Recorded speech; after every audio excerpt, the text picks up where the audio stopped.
Bien, estimados hermanos, habiendo ubicado el segundo libro de Reyes, vamos a tomar lectura entonces desde el versículo 1. Este capítulo tiene 20 versículos, hermanos, 20 versículos. Así que vamos a tomar lectura, dice allí: En el año 17 de Peca, hijo de Remalías, comenzó a reinar Acaz, hijo de Jotán, rey de Judá. Cuando comenzó a reinar Acaz era de 20 años y reinó en Jerusalén 16 años. Y no hizo lo recto ante los ojos de Jehová su Dios, como David su padre. Antes anduvo en el camino de los reyes de Israel, y aún hizo pasar por fuego a su hijo, según las prácticas abominables de las naciones que Jehová echó de delante de los hijos de Israel. Asimismo sacrificó y quemó incienso en los lugares altos y sobre los collados y debajo de todo árbol frondoso. Entonces Resín, rey de Siria, y Peca, hijo de Remalías, rey de Israel, subieron a Jerusalén para hacer guerra y sitiar a Acaz, mas no pudieron tomarla. En aquel tiempo el rey de Edom recobró Elat para Edom y echó de Elat a los hombres de Judá, y los de Edom vinieron a Elat y habitaron allí hasta hoy. Entonces Acaz envió embajadores de Tiglat-Pileser, rey de Asiria, diciendo: Yo soy tu siervo y tu hijo, sube y defiéndeme de la mano del rey de Siria y de mano del rey de Israel, que se han levantado contra mí. Y tomando Acaz la plata y el oro que se halló en la casa de Jehová y en los tesoros de la casa real, envió el rey de Asiria un presente. Y le atendió el rey de Asiria, pues subió el rey de Asiria contra Damasco y la tomó, y llevó cautivos a los moradores de Aquir, y mató a Resín. Después fue el rey Acaz a encontrar a Tiglat-Pileser, rey de Asiria, en Damasco. Y cuando vio el rey Acaz el altar que usaba en Damasco, envió el sacerdote Urías el diseño y la descripción del altar conforme a toda la su hechura. Y el sacerdote Urías edificó el altar conforme a todo lo que el rey Acaz había enviado de Damasco. Así lo hizo el sacerdote Urías, entre tanto que el rey Acaz venía de Damasco. Y luego que el rey vino de Damasco y vio el altar, se acercó el rey a él y le ofreció sacrificio en él. Y encendió su holocausto y su ofrenda, y derramó sus libaciones, y esparció la sangre de sus sacrificios de paz junto al altar. E hizo acercar el altar de bronce que estaba delante de Jehová en la parte delantera de la casa, entre el altar y el templo de Jehová, y lo puso al lado del altar hacia el norte. Y mandó el rey Acaz al sacerdote Urías, diciendo: En el gran altar encenderás el holocausto de la mañana y la ofrenda de la tarde, y el holocausto del rey y su ofrenda, y asimismo el holocausto de todo el pueblo de la tierra, y su ofrenda y sus libaciones, y esparcirás sobre él toda la sangre del holocausto y toda la sangre del sacrificio. El altar de bronce será mío para consultar en él.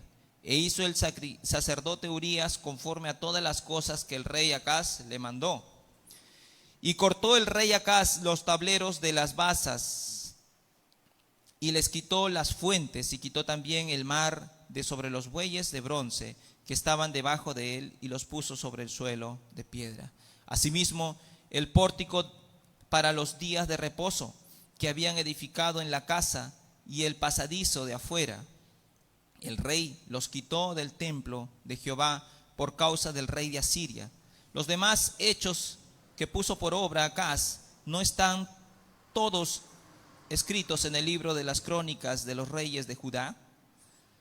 Y durmió el rey Acaz con sus padres y fue sepultado con ellos en la ciudad de David, y reinó en su lugar su hijo Ezequías. Vamos a orar. Padre, te damos gracias por tener la bendición de estar congregados un domingo más aquí en tu casa. Bendice a mis hermanos, bendice mi vida también, Señor. Aléjenos de nuestras distracciones o preocupaciones con que hayamos venido cargados en esta mañana y que podamos enfocarnos únicamente en tu palabra, entenderla y posteriormente, Señor, actuar como Cristo y aplicarla. Bendito Padre, te pedimos que en esta hora tú nos puedas atender con todas las necesidades que tenemos, Señor, en nuestra vida y podamos efectuar, Señor, una vida consagrada a ti.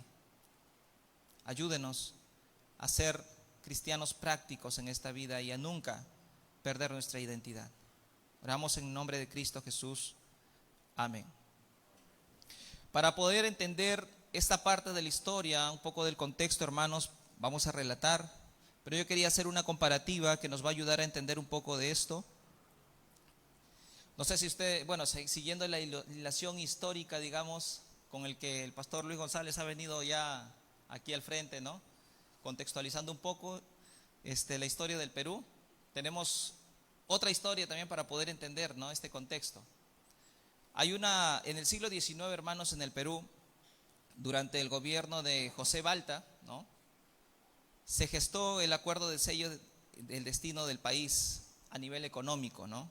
Lo que parecía un contrato que resolvería los problemas internos, problemas, dicho sea de paso, económicos que estaba atravesando el país, terminó en desestabilizándolo aún más, ¿no?, en el año 1869. Esto es el Tratado de Dreyfus, ¿no? Un tratado en la que se evidenció la corrupción absoluta, ¿no?, del gobierno para con la Casa Dreyfus. Un acuerdo que cerró negociaciones con evidencia de corrupción y que, dicho sea de paso, una vez más entregó todas las posesiones. Y esto lo hacían para poder vender, digamos, a alrededor de 2 millones de toneladas de guano. Ese era el tratado, ¿no? ¿Se acuerdan la época de los ferrocarriles aquí en el Perú? En algún momento hubo un ferrocarril también de aquí, Pisco-Ica, ¿no? Entonces, el acuerdo con la Casa Dreyfus, hermanos, fue un acuerdo que evidenció la corrupción, pero no solamente se quedó allí, sino que el Estado, ¿no?, a través de estos dos personajes, José Rufino Echenique, ¿no?, y Nicolás de Piérola, en aquel momento, apoyaron esto para que pudiera firmarse este tratado. Anticipadamente la Casa Dreyfus había otorgado una platita bien fuerte al país, que prácticamente debía el país en aquel momento, estamos hablando de 1869, casi para 70, el país tenía una crisis bien fuerte económica.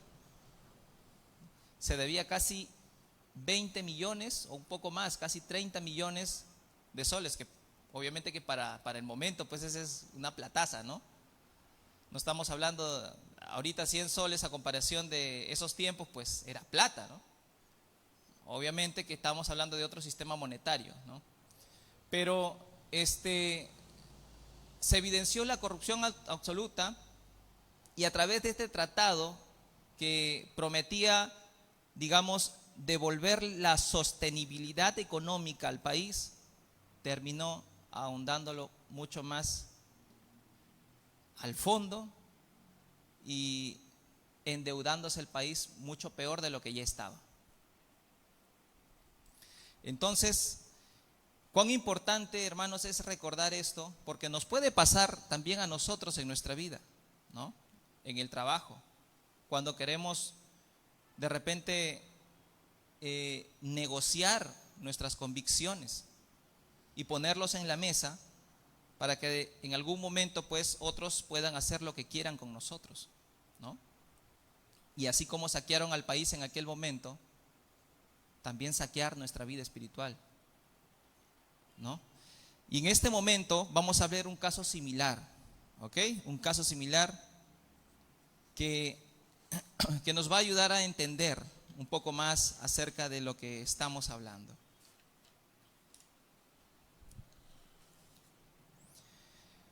El título que le he puesto para este sermón, hermanos, es No perdamos nuestra identidad.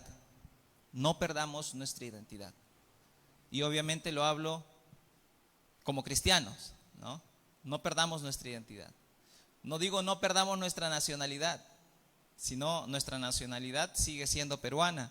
Sino digo no perdamos nuestra identidad como cristianos. En el capítulo anterior de este capítulo 16 de segundo libro de Reyes, ¿no?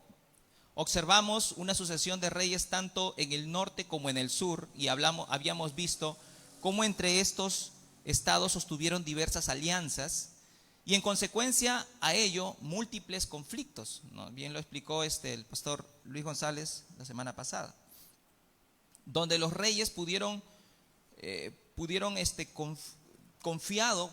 la oportunidad de confiar en el Señor y ser fieles, decidieron oponerse a Él y decidieron apoyarse en los brazos de las naciones extranjeras y desviar su mirada de Dios, rifar, digamos, todo lo que se había hecho hasta el momento. Recordemos que Judá, a diferencia de Israel, pues Judá permanecía fiel a Dios de cierta forma, pero los reyes de Israel, pues eran reyes que habían corrompido totalmente, ¿no? Con paganismos, con idolatría, toda su nación. Pero este personaje que vamos a ver ahora, ¿no? Nos va a traer nuevamente ese declive nacional, producto de la desobediencia que se vivió en aquel momento con la idolatría.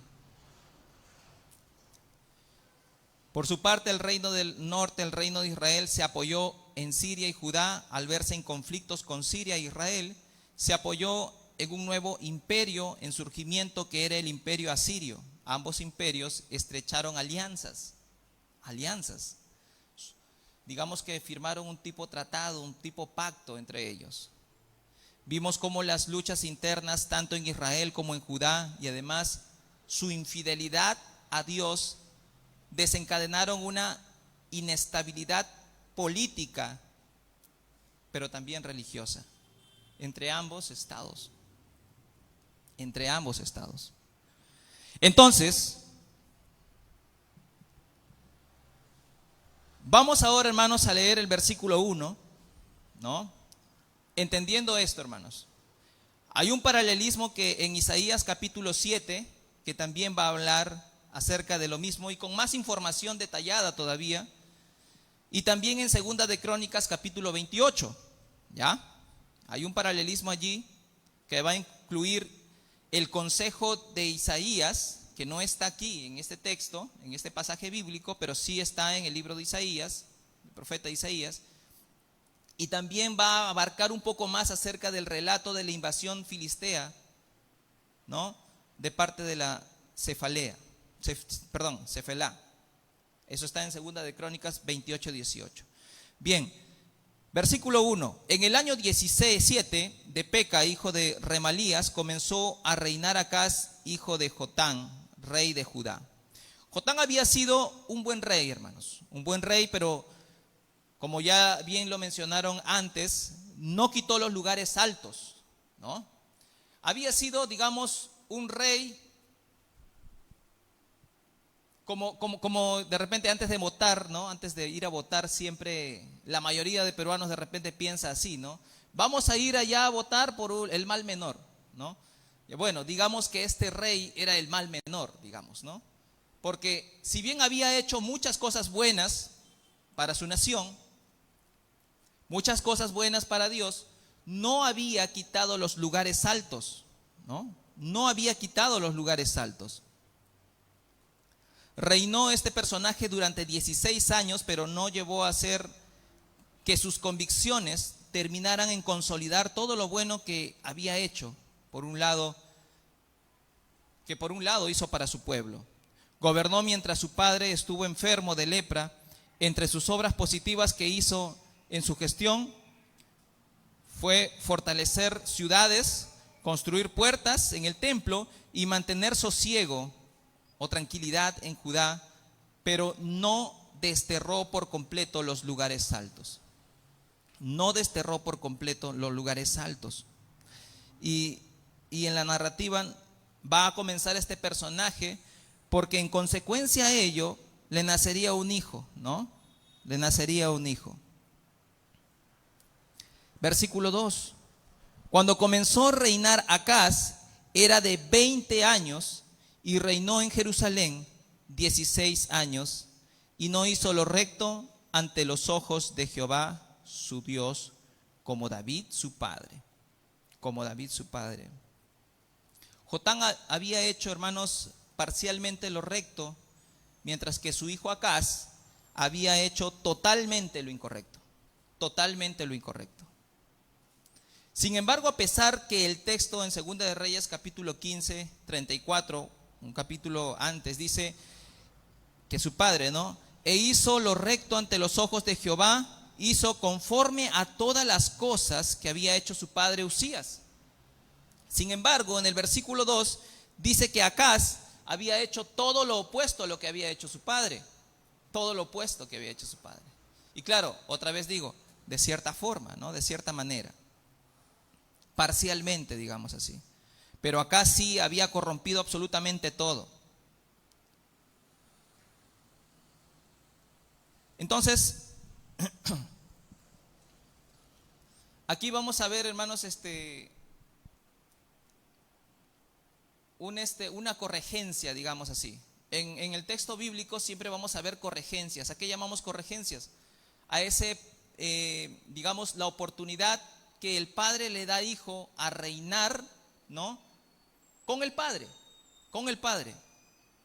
De modo que a veces podemos ver una diferencia de tiempos, ¿no? En el texto bíblico que muchas veces nos parecen, oye, él reinó 16 y él reinó 20, pero no corresponde con las fechas. Entonces, no es así, sino que el autor está más enfocado en dar a entender, ¿no? Un mensaje más espiritual y no tanto informativo. No tanto informativo. Es un mensaje espiritual, digamos que también con hechos históricos, pero no tanto informativo. Entonces, a veces cuando no nos cuadran las fechas de los reyes en los tiempos que han estado reinando, es porque el hijo ha estado reinando en paralelo con su padre en la nación. Entonces, allí es donde sí sincronizan las fechas de los reinados, ¿no? Esa es concuerdan las fechas con los tiempos de reinados, digamos, de los reyes, ¿no? Pero dice que cuando comenzó a reinar Acaz era de 20 años y reinó en Jerusalén 16 años y no hizo lo recto ante los ojos de Jehová como David su padre. Otro punto que debemos extraer de este versículo, hermanos, es que no dice como Jotam su padre, sino dice como David su padre, ¿no? Y es interesante porque aquí verdaderamente el autor quiere llevar a centrar, digamos, el texto, el resultado del texto, a que pueda ser comparado con el pacto davídico, en este caso con David. Entonces, todo lo que gira en torno al texto, en este caso de mención, ¿no? Siempre va a tener una relación con el pacto davídico y siempre va a tener una relación con David el padre, porque él sí había hecho lo recto ante los ojos de Jehová. Muchos de nosotros conocemos la historia de David y probablemente haya sido un rey que haya tropezado, pero nunca, hermanos, nunca David, cuando Dios le dio oportunidades, él las rechazó. Él aprovechó las oportunidades y se levantó, miró al frente y siguió adelante. Y nunca se rindió. Por eso es que el texto va a decir que él fue un hombre conforme al corazón de ¿quién? De Dios. De Dios. Entonces, siempre la comparativa que va a dar el autor es con relación al pacto davídico, que es David su padre. Versículo 3: antes estuvo en el camino de los reyes de Israel y aún así hizo pasar por fuego a su hijo. En este tiempo sucedía hechos abominables, hermanos, abominables, totalmente abominables. Y no estamos hablando de lo que sucede hoy en día, con los hechos totalmente aborrecibles y abominables en que muchos seres humanos, si se les puede llamar así, practican el aborto y asesinan a niños. Pero en este caso se practicaba un hecho muy aborrecible en el pueblo. Dice que el rey promovía, y no solamente lo hacía, sino también lo promovía. Dice, antes estuvo en el camino de los reyes de Israel, o sea, en el camino del mal. Y aún hizo pasar por fuego a su hijo. Recordemos que en los reyes de Israel, en los lugares altos, hacían sacrificios también a Baal. Pero en este caso, hermanos, el sacrificio de niños, ¿no?, en los lugares altos, era un tipo ritual para ofrecer al dios Moloch, quien era denominado en aquel momento el de la fertilidad, el dios de la fertilidad, ¿no?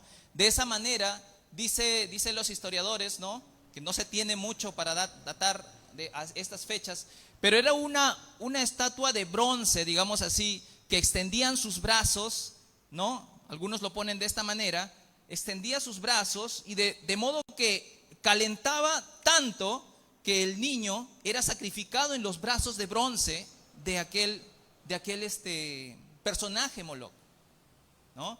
Y esto lo había extraído de las naciones extranjeras, no era propio del reino de Israel, no era propio de Judá, sino era de las naciones extranjeras.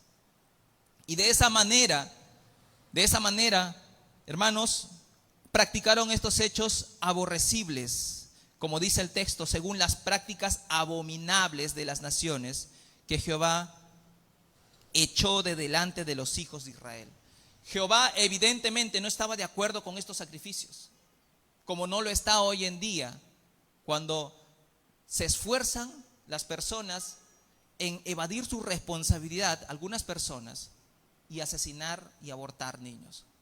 Es triste lo que vivimos incluso en nuestra sociedad actual, pero para estos tiempos ya se practicaba el sacrificio de niños. Y no era para menos, Esto promovía la victoria, esto promovía la fertilidad, esto promovía, digamos, la suerte de los reyes. Y ellos tenían que estar en todo momento, haciendo estos actos aborrecibles de sacrificio de seres humanos, infantes. Asimismo sacrificó, dice el versículo 4, y quemó incienso en los lugares altos y sobre los collados y debajo de todo árbol frondoso. Y aquí, hermanos, hay algo que Deuteronomio capítulo 12, versículo 2 va a anticipar Dios. Vayamos a ese libro, Deuteronomio capítulo 12,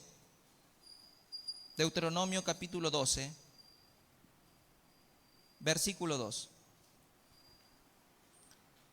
Quiero que por favor el que tenga el pasaje, hermanos, se levante por favor y lo diga. Y lo lea, por favor. Sí, por favor. Sí, por favor, sí.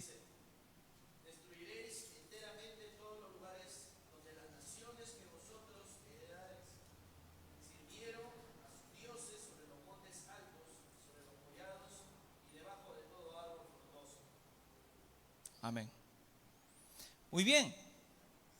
Entonces, Dios ya había estado anticipando esto.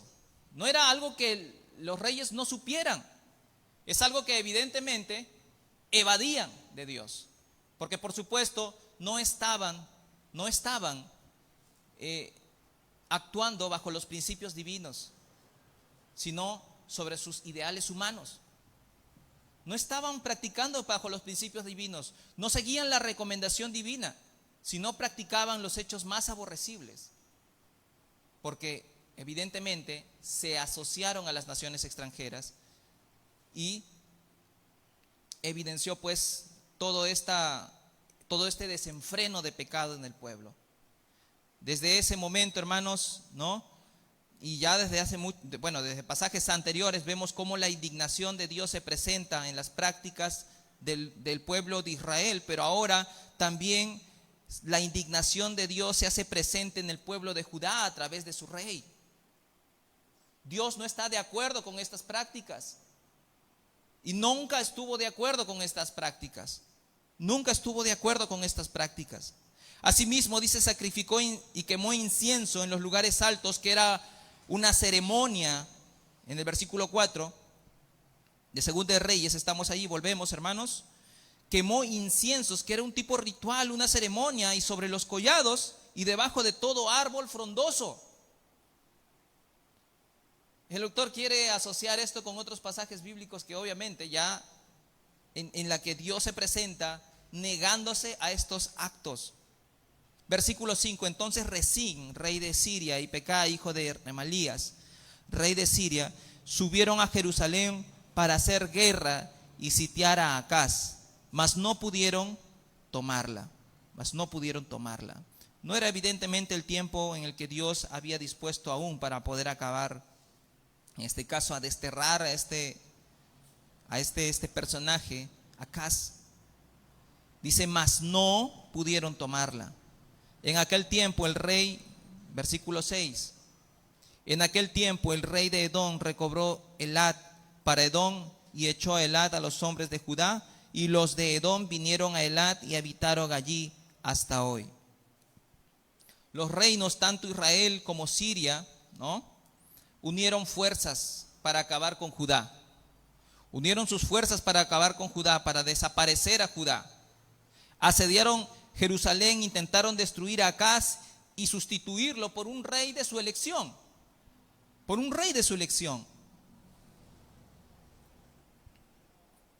En otras palabras, hermanos, querían conquistar Judá sitiándola. Leemos un poquito más acerca de esto en Isaías capítulo 7, versículo 6. Nos va a narrar cómo Dios, el Señor, lo libera de las manos enemigas, pero solamente momentáneamente, porque no había llegado su momento, ¿no? No había llegado el momento de este personaje. Pero los sirios, hermanos, expulsaron a Judá de Elat, ¿no? En un momento Elat había sido, pues, un lugar en donde el pueblo los de Judá los sitiaron, pero ahora los sirios empiezan a expulsar a Judá de Elat, y posteriormente esta importante ciudad fue tomada por los adomitas, ¿ya? En el versículo 7, entonces Acaz envió embajadores de Tiglat-Pileser, rey de Asiria, diciendo, yo soy tu siervo y tu hijo, sube y defiéndeme de la mano de Siria y de la mano del rey de Israel, que se han levantado contra mí. No tuvo otra cosa que hacer Acaz que vender sus principios, que aliarse con las manos enemigas, con las manos extranjeras, fácilmente. Se despojó de todo lo que, tal vez, lo poco que tenía de temor de Dios, y vendió todos sus principios y las entregó a las manos enemigas. En el trabajo, hermanos, suceden cosas similares, ¿no? Y quiero hacer un paréntesis acá. Cuando a veces queremos tratar de agradar a nuestros jefes, ¿no?, a los superiores, cuando tratamos de agradar a nuestros maestros en la secundaria, en la universidad, hacemos todo lo posible para poder hacer que nos caiga una buena nota, para poder ascender en un mejor puesto de trabajo, para poder tener incluso, ¿no?, hay juntas vecinales, para tener protagonismo en las juntas vecinales, y vendemos todos nuestros principios. Tenemos que participar en fiestas consecutivamente, tenemos que aliarnos con personajes o personas que están actuando en contra de Dios, y vendemos y rifamos nuestros principios gratuitamente, sin medir las consecuencias de que posteriormente estas pueden acarrear. Hoy en día hay personas así, hay cristianos así. Hay cristianos que venden sus principios y convicciones a libertad y no miden las consecuencias. Y obviamente para pasar el momento, pues es, ya, está bien. Pero ¿saben qué nos ha dado Dios? Nos ha dado algo para poder hacer en esos casos, ¿no? Nos ha dado razonamiento y sabiduría. Nos ha dado discernimiento de la palabra de Dios. Cuando nosotros queremos actuar en contraposición a las leyes divinas, en contraposición y darle la espalda a Dios con nuestros actos, Dios siempre nos recuerda: lo que estás haciendo está mal. Lo que estás haciendo es incorrecto delante de mí. Lo que estás a punto de hacer no es correcto de un hijo de Dios. Y muchas veces, para pasar, digamos, y el mundo lo conoce como perdóneme que lo diga, ¿no? Pero así lo conocen, ¿no? A veces llegamos a ser el que absorbe las medias, digamos, para decirlo educadamente, con la disculpa de los presentes, hermanos, por la palabra, pero para describirlo mejor, vendiendo nuestras convicciones y entregándolas al mundo. Eso hizo Acaz. Eso hizo Acaz. Entonces Acaz envió embajadores, ¿no? Versículo 6, perdón, dice: en aquel tiempo en el que el rey de Edom, perdón, versículo 7, entonces Acaz envió embajadores de Tiglat-Pileser, rey de Asiria, diciendo: yo soy tu siervo y tu hijo, no solamente tu siervo, ahora soy alguien más, ¿no? Yo te voy a tener la lealtad como la tiene tu hijo. Voy a ser tan cercano a ti, ¿no? Y tu hijo, dice allí, a pesar de que de sangre no son nada, evidentemente. Sube y dice: apóyame, defiéndeme de la mano del rey de Siria y de la mano del rey de Israel. Estos dos estaban aliados, ¿no? Sube, defiéndeme, ayúdame. Y tomando Acaz la plata y el oro que se halló en la casa de Jehová. ¿Qué es lo que posteriormente hizo este personaje? El mal paso que doy es la piedra inicial de los males pasos que vamos a dar en el futuro. Eso es lo que pasó. No solamente vendió sus ideales, se despreocupó de las cosas santas, no solamente rifó sus convicciones, sino que ahora empezó a saquear todo lo divino que había en el templo de Dios. ¡Qué barbaridad, hermanos! ¡Qué sinvergüenza! Empezó a saquear todas las cosas de Dios. Y tomando Acaz la plata y el oro que se halló en la casa de ¿quién? De Jehová, en el altar, y en los tesoros de la casa del real, empezó a saquear todo a más no poder, y envió el rey de Asiria un presente, ¿no? Me voy a congraciar con el rey de Siria y le voy a enviar un regalito para ver si se congracia de mí, ¿no?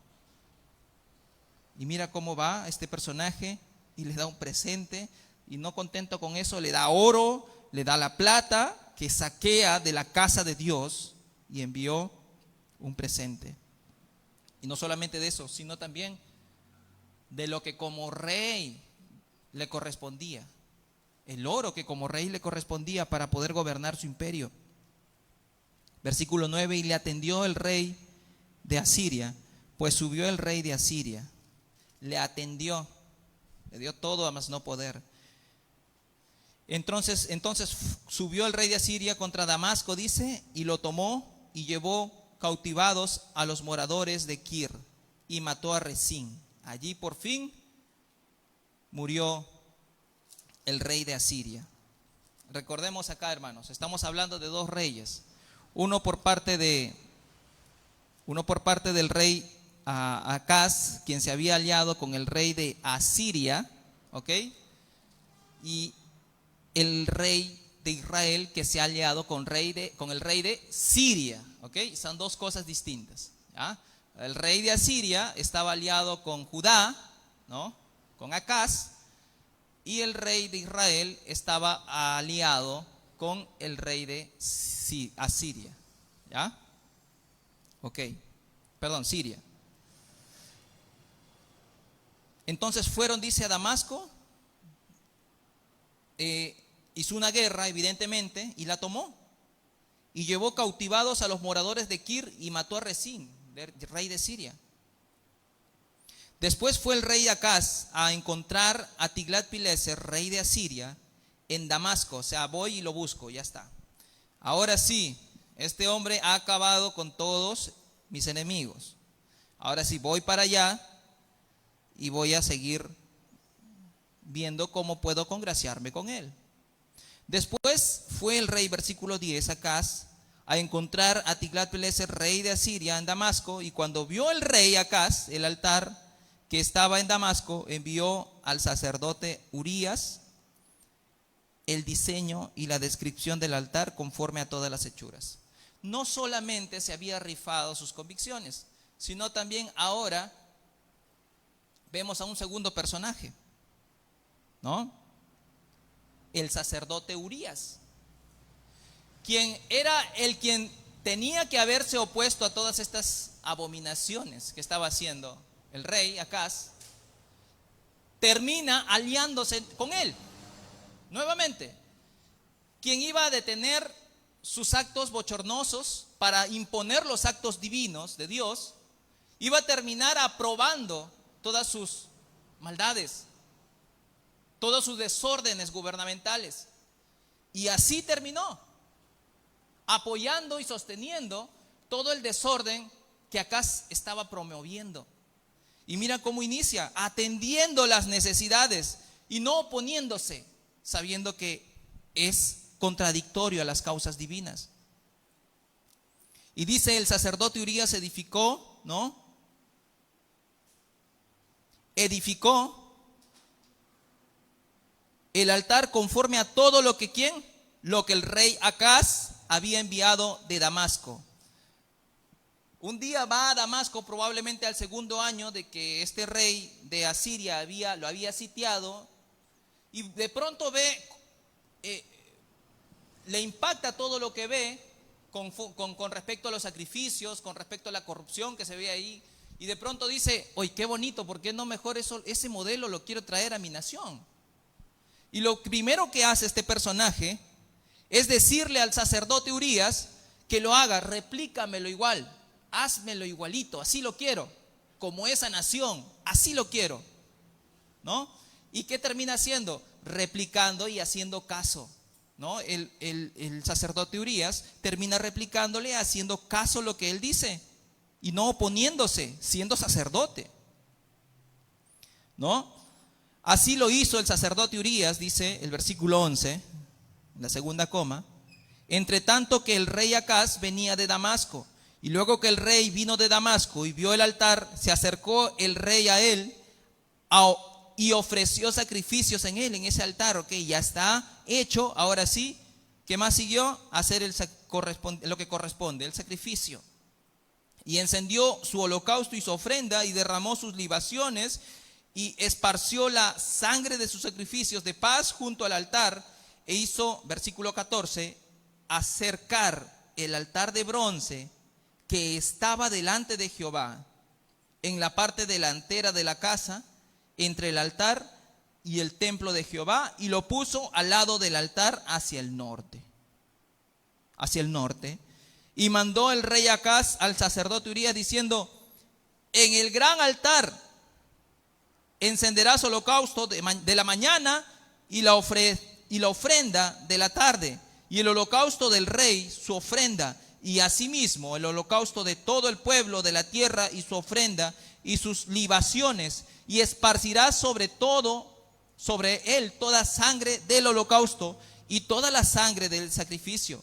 El altar de bronce será mío para consultar en él. Eso es lo que dijo Acaz.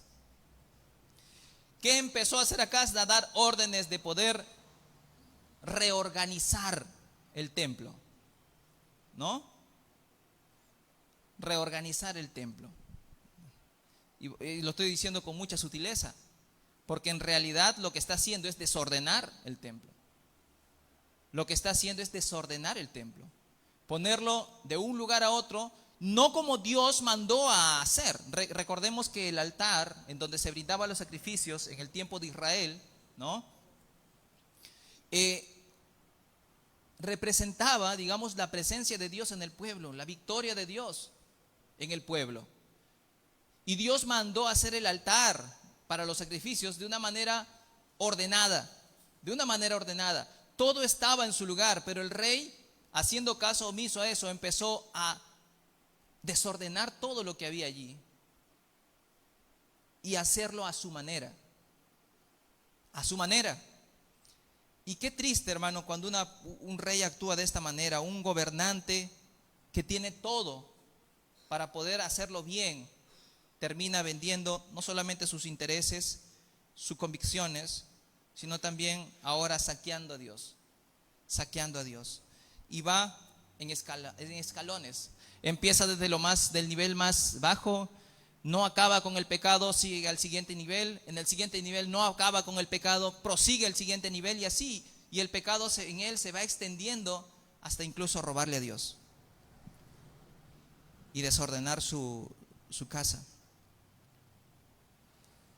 Asimismo, dice, el pórtico para los días de reposo que habría edificado en la casa y el pasadizo de afuera, el rey los quitó del templo de Jehová por causa del rey de Asiria, y los demás hechos que puso por obra Acaz no están todos escritos en el libro de las crónicas de los reyes de Judá. Y durmió el rey Acaz. Cuando dice la palabra dormir, ya sabemos que hace la referencia a la muerte de Acaz, el deceso, a la defunción de Acaz. Durmió el rey Acaz con sus padres y fue sepultado con ellos en la ciudad de David, y reinó en su lugar su hijo Ezequías. Hermano, qué terrible es cuando cuando un rey empieza a vender sus propias convicciones, cuando hace alianzas con naciones extranjeras y empiezan a saquear el país. Y esto no es una ideología de zurdos, aunque suene así a veces. Es la verdad, ¿no? Hoy en día vivimos una corrupción absoluta, inevitable en el país. Hay una corrupción total. Cada día la corrupción no desaparece, sino incrementa. Qué triste. Y a veces hay que verlo ni siquiera, no sé si decirlo con humor, porque en realidad es tan común la corrupción que no sé si tratarlo con humor o con preocupación ya. Pero hermanos, realmente es un hecho que verdaderamente nos preocupa a todos, ¿no? Pero ¿cómo nace esa corrupción? Vendiendo, ¿no? Ofreciendo nuestros ideales primero, vendiendo nuestra ética. Creo que todos pasamos por un curso de ética, salud en el trabajo, ¿no? En algún momento, de repente. Y ahí se nos explica, ¿no? Que tu ética profesional debe prevalecer inevitablemente, al margen de cualquier cosa o cualquier circunstancia. Tu ética profesional debe prevalecer. Más allá de que otros te hagan tropezar, más allá de que otros te convenzan por un mejor salario, tus éticas y tus ideales, pero más allá de eso, tus convicciones como cristiano deben prevalecer por encima de cualquier cosa que el mundo nos ofrezca, que las naciones extranjeras nos ofrezcan. Y vamos aquí, hermanos, a aplicar este mensaje. El rey Acaz perdió su identidad porque dejó de mirar a Dios y comenzó a imitar a las naciones extranjeras, al mundo. A cambio, cambió el altar, cambió su fe y terminando perdiéndose a sí mismo. Pero hoy nosotros tenemos una oportunidad diferente. No tenemos que vivir confundidos ni influenciados por el mundo, porque en Cristo encontramos quienes somos realmente, una identidad. En Cristo, hermanos, déjame decirte, somos una nueva creación. 2 Corintios capítulo 5, verso 17. De modo que si alguno está en Cristo, nueva criatura es, las cosas viejas pasaron, he aquí todas son hechas nuevas. Ya no somos definidos por nuestro pasado. Nuestra identidad no está en los hechos que pasaron. Nuestra identidad ahora está en los hechos del presente. Dios nos da una nueva vida y nos da un nuevo propósito en la vida. En Cristo, segundo, que podemos encontrar, en Cristo somos hijos de Dios, es nuestra identidad también. Gálatas capítulo 3, versículo 16 dice: pues todos sois hijos de Dios por la fe en Cristo Jesús. No somos cualquiera, ¿ya? Somos llamados con propósito, porque somos hijos de Dios. Punto número 3, que también el texto, que podemos extraer del texto. En Cristo somos escogidos y especiales. Y no quiero poner entre paréntesis la palabra especiales, porque realmente la palabra de Dios dice que somos nación santa, pueblo adquirido. Si eso no nos hace especial, no sé qué nos hace. Mas vosotros sois linaje escogido, real sacerdocio, nación santa, pueblo adquirido por Dios. No somos cualquiera, somos llamados con propósito, una vez más. Así como Acaz perdió su identidad al alejarse de Dios, nosotros encontramos esa identidad cuando nos acercamos a Cristo. No necesitas mirar al mundo para sentirte aceptado, porque en Cristo ya eres aceptado, ya eres amado, ya eres escogido, en Cristo Jesús. Hoy es momento de decir: decido seguir viviendo mi vida como la de Acaz, imitando al mundo, o vivir en Cristo con una identidad firme y eterna. ¿Con cuál te quedas, hermanos? Obviamente con la segunda, ¿no? Todos queremos vivir en Cristo con una identidad firme y eterna, porque cuando sabes quién eres en Cristo, ya no necesitas copiar a nadie. Ya no necesitas copiar a nadie, porque sabes verdaderamente lo que eres en Cristo. Hoy puedes seguir el camino de Acaz, o puedes volver al camino de Cristo Jesús. De Cristo Jesús, en una reconciliación genuina con Él. No te lleva Cristo a perderte. Te lleva a Cristo a terminar en una convicción tan profunda que al final termina en una esperanza eterna, que Cristo lo resuelve perfectamente. El otro te lleva a desentenderte de las cosas espirituales, a iniciar con un tropiezo y a incrementar el pecado en tu vida. Hoy en día tenemos la decisión, hermanos, de poder, si estamos viviendo como Acaz, abandonar eso y seguir a Cristo. Seguir el ejemplo de Cristo Jesús en nuestra vida. Esa es la misión de la iglesia. Esa es la misión de la iglesia.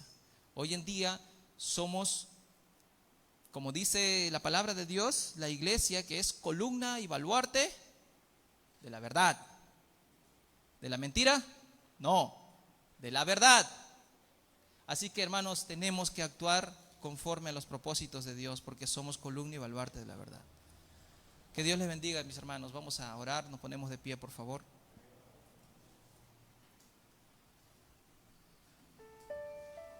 Señor, te damos gracias por bendecir este tiempo con tu palabra.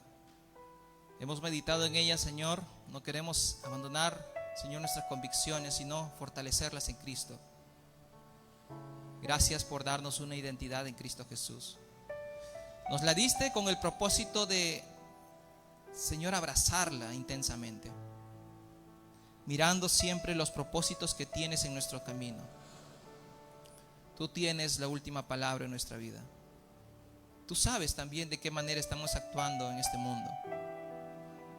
Hoy, mediante tu palabra, llamamos a una conducta intachable en la vida de los cristianos, a una conducta que nos haga reconocer que Cristo es el único a quien debemos prefigurar en las acciones y en nuestras convicciones. Gracias te damos, Señor, por todo lo bueno que eres con nosotros y que has sido hasta el día de hoy, protegiéndonos, amándonos inevitablemente y dándonos aliento y fuerzas para poder seguir adelante en medio de un mundo en crisis, un mundo en que han invadido con sus ideales e ideologías y han exterminado los propósitos que Dios quiere. Pero tu evangelio permite esa libertad en las personas.